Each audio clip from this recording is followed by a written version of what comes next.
Sobat Bola, dari kabar Garuda di kualifikasi Piala Dunia, sampai gebrakan tim U23 buat SEA Games, semua lagi panas banget nih. Yuk kita kupas tuntas update terbaru Timnas Indonesia.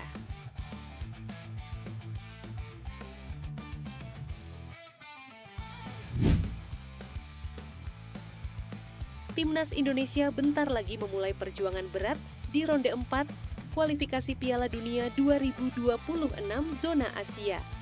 Laga pertama langsung ketemu Arab Saudi tanggal 8 Oktober, lalu Irak di tanggal 11 Oktober. Dua laga ini bisa banget jadi penentu arah langkah Garuda ke Piala Dunia. Sekarang, ada dua skenario buat Indonesia bisa terus melaju.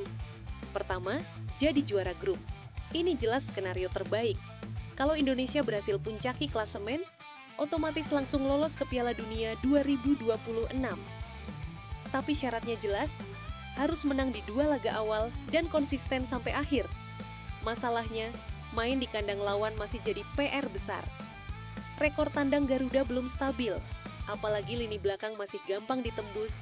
Total 16 gol kebobolan waktu ronde ketiga. Jadi sektor pertahanan harus lebih rapet kalau mau bawa tiket otomatis. Kedua, jadi runner-up. Kalau gagal juara grup, masih ada peluang lewat jalur play-off. Posisi kedua bakal bikin Indonesia lanjut ke ronde kelima, main dua leg tanggal 13 dan 18 November 2025. Kalau lolos, baru deh Garuda masuk ke babak play-off antar konfederasi untuk rebut tiket sisa menuju Piala Dunia. Intinya peluang itu ada, tapi kerja keras ekstra wajib dilakukan. Patrick Kluivert harus bisa bikin tim lebih disiplin, lebih tajam, dan lebih tahan banting, khususnya saat main di luar kandang. Jadi Sobat Bola, mari kita doakan semoga skenario terbaik yang kejadian. Garuda juara grup dan langsung terbang ke Piala Dunia 2026.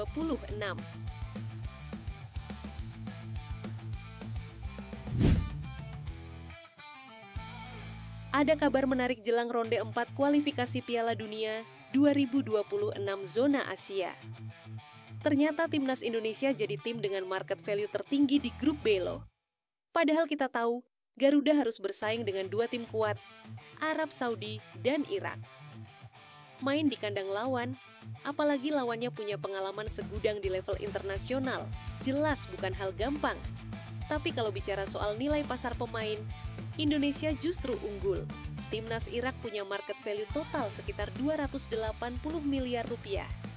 Nama-nama seperti Aiman Hussein, Ali Jassim, sampai Montader Madjed jadi andalan mereka.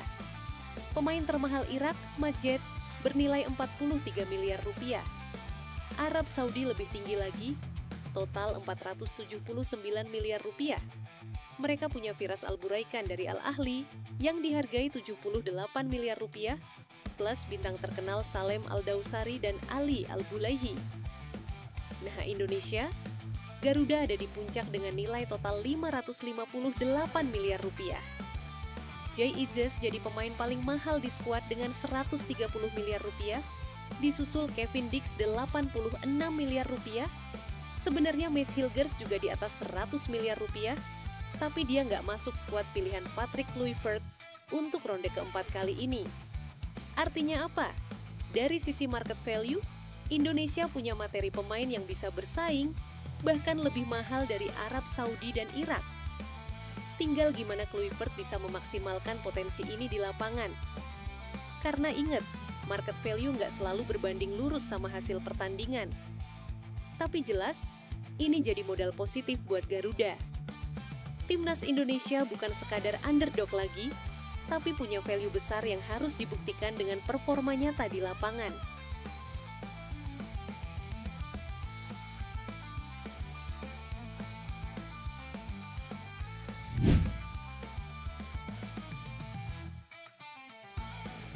Kabar gembira datang dari Timnas Indonesia U23.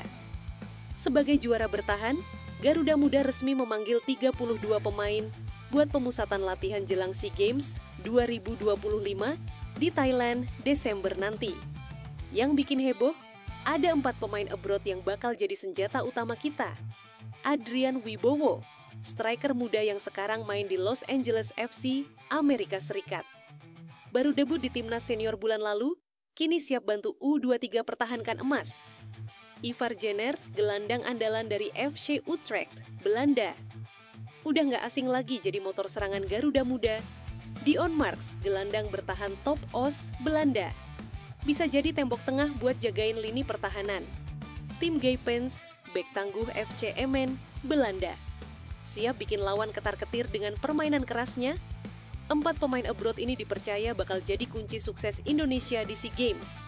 Mereka bawa pengalaman main di luar negeri, mental lebih siap, dan tentu kualitas yang bikin timnas makin percaya diri. Nggak cuman itu, timnas U23 juga bakal uji coba lawan India tanggal 14 Oktober di Stadion Madia. Laga ini penting banget buat ngukur kekuatan sebelum berangkat ke Thailand. Pertanyaannya Sobat Bola, dengan tambahan tenaga abroad, bisakah Garuda Muda pertahankan emas SEA Games 2025?